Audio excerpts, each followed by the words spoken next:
नमस्कार दोस्तों, आप देख रहे हैं डीपी पांडे सांकृत्य। आज के विशेष कार्यक्रम लीगल नॉलेज में आपका स्वागत है। दोस्तों, आज हम बात करेंगे लिविंग रिलेशनशिप, जिस पर सुप्रीम कोर्ट ने इस पर बहुत बेहतरीन फैसले दिए हैं। सुप्रीम कोर्ट ने इस पर क्या कहे हैं, उनकी पूरी प्रासंगिकता क्या है, इस पर विस्तार से आज चर्चा करेंगे।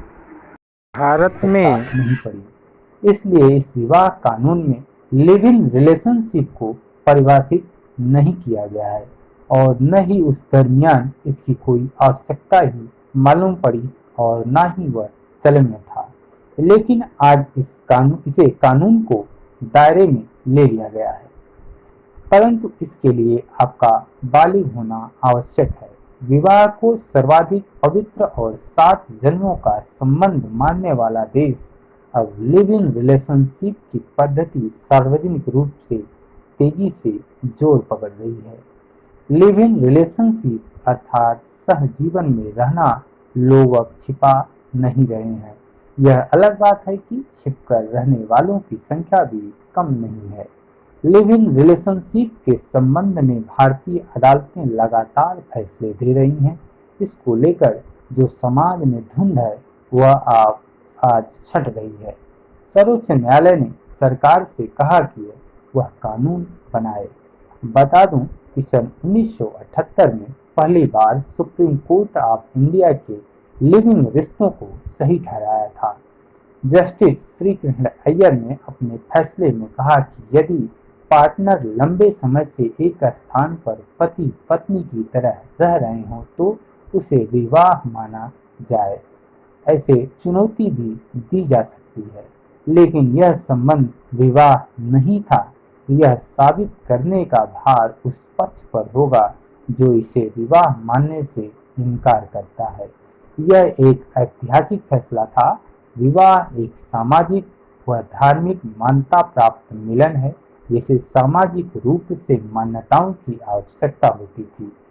लिव इन रिलेशनशिप को विवाह के समक्ष रखकर अदालतों ने विवाह के समान स्वीकृति दी, अन्यथा ऐसे लाखों रिश्ते अवैध होते और उनसे पैदा हुए बच्चे गैर कानूनी। जरा सोचिए, यदि ये रिश्ते अवैध हो जाएं तो उन बच्चों, उन महिलाओं का क्या होगा। वर्ष 2005 में फिल्म एक्ट्रेस मोहतरमा खुशबू ने एक पत्रिका को दिए इंटरव्यू में लिव इन रिलेशनशिप को विवाह से पूर्व सेक्स के पक्ष में बोला था, तो उनके ऊपर मुकदमा लिख 2010 के फैसले में वह निर्दोष पाई गई।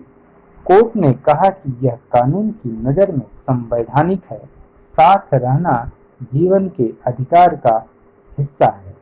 सुप्रीम कोर्ट ने तुलसा बनाम दुर्घटना केस में लिव इन रिलेशनशिप से पैदा हुए बच्चों को पिता की संपत्ति में बेटे के बराबर का हिस्सा माना, लेकिन यह जरूरी है कि दोनों पार्टनर एक साथ रह रहे हैं और एक स्थान पर एक साथ पर्याप्त समय तक दोनों पार्टनर का रहना जरूरी है। वॉक इन वॉकआउट नहीं चलेगा, यानी यह नहीं कि आए और अपनी जरूरतें पूरा किए और चले गए। वर्ष 2010 में एक के बाद एक भारतीय अदालतों के फैसले आए, जिसमें कहा गया कि यदि दो पार्टनर लंबे समय से पति पत्नी की तरह जीवन बिता रहे हों तो उसे शादी होना माना जाएगा और संबंध टूटने की स्थिति में वह महिला अपने पुरुष पार्टनर से भरण पोषण प्राप्त करने की अधिकारी होगी और ये सभी भारतीय कानून एप्लीकेबल होंगे जो भारतीय पत्नी के लिए होते हैं। सुप्रीम कोर्ट के वर्ष 2013 के फैसले में आया कि किन रिश्तों को लिव इन रिलेशनशिप के दायरे में माना जाएगा। सुप्रीम कोर्ट की गाइडलाइन के अनुसार जब रिश्ता लंबे समय से चल रहा हो तो लिव इन रिलेशनशिप माना जाएगा।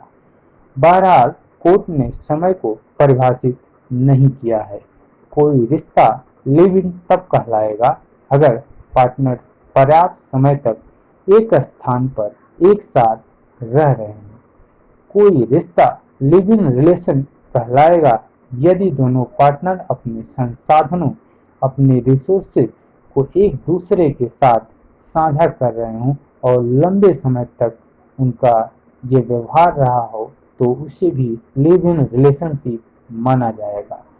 लिव इन संबंधों को कानूनी मान्यता के लिए जरूरी है कि पार्टनर के बीच वेडलॉक यानी यौन संबंध अवश्य हों और इस संबंधों के बीच पैदा हुई संतान को और इस रिश्ते को लिव इन माना जाएगा। अगर दोनों पार्टनर समाज में साथ आते जाते हों तो इस रिश्तों को भी लिव इन माना जाएगा। सार्वजनिक जीवन में यदि दोनों पार्टनर पति पत्नी की तरह व्यवहार कर रहे हों तो भी लिव इन माना जाएगा। यदि दोनों पार्टनर घरेलू काम को मिलजुल कर रहे हों तो उसे भी लिव इन माना जाएगा।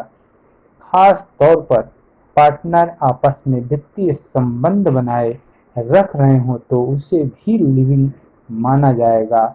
कोर्ट ने इससे परिभाषित किया है कि दोनों आर्थिक रूप से एक दूसरे की मदद कर रहे हों या दोनों के आपस के बैंक के जॉइंट अकाउंट हों या दोनों ने मिलकर कोई निवेश किया हो शेयर में, डिवेंचर में या कोई म्यूचुअल फंड में, तो भी वो लिविंग माना जाएगा। अगर उन्होंने कोई प्रॉपर्टी बनाई हो तो भी, मिलकर बनाई हो तो भी उन्हें लिविंग माना जाएगा। तो आपको पता होना चाहिए कि जो भी महिलाएं लिव इन रिलेशनशिप में रह रही हैं उन्हें कोई आदमी मिस्ट्रेस यानी रखैल नहीं बोल सकता, बल्कि पार्टनर जब किन्हीं कारणों से उन्हें छोड़ता है तो वह भरण पोषण प्राप्त करने की अधिकारी है और यदि उन्हें प्रताड़ित किया जाता है तो वह घरेलू हिंसा से महिलाओं के संरक्षण अधिनियम 2005 के तहत भी शिकायत दर्ज करा सकती हैं और शिकायत दर्ज कराने की अधिकारी हैं, जो एक पत्नी को हासिल होता है, लेकिन इसके लिए उन्हें थोड़ा सावधानी रखनी होगी। उन्हें उस दौरान अर्थात लिव इन के दरमियान सभी सबूत रखने होंगे, खासकर आर्थिक मामलों के हों तो ज़्यादा बेहतर होगा। बहरहाल भारत की जोड़ियां स्वर्ग में बनती हैं। विवाह 7 जन्म का बंधन होता है, जो एक बार हो गया तो मर जाने पर भी समाप्त नहीं होता। लेकिन स्वर्ग की ये बातें शायद स्वर्ग में ही लागू होती होंगी, सांसारिक जीवन में नहीं। व्यवहारिक स्थिति यह है कि ज़्यादातर शादियाँ माता पिता, मामा, फूफा, मौसा व अन्य रिश्तेदारों की मर्जी से होती हैं। भारतीय शादियों के टिकाऊपन का हाल यह है कि यूपी, बिहार, झारखंड जैसे पिछड़े राज्यों में जहां कम आधुनिकता है, वहां विवाह संबंधी सर्वाधिक केस अदालतों में आज विचाराधीन है। विवाह को लेकर संकट पूरे भारत में है। देखा जाए तो 7 जन्मों के संबंधों को कभी कभी 1 वर्ष भी चलना मुश्किल हो जाता है। भारत में भी लिव इन को तेजी से बढ़ावा मिल रहा है। लिव इन की रिलेशनशिप तेजी से बढ़ रहा है, इसलिए नज़ाकत को समझिए और अपने अधिकारों को जानिए। दोस्तों, अगर ये वीडियो अच्छा लगा हो तो इसे सब्सक्राइब, लाइक और शेयर ज़रूर करें। यदि आप में से कोई हमसे मदद चाहते हैं, हमसे कोई हेल्प चाहते हैं, तो हमारे हेल्पलाइन नंबर पर प्रतिदिन सुबह 6 से 8 बजे तक संपर्क कर सकते हैं। Thank you.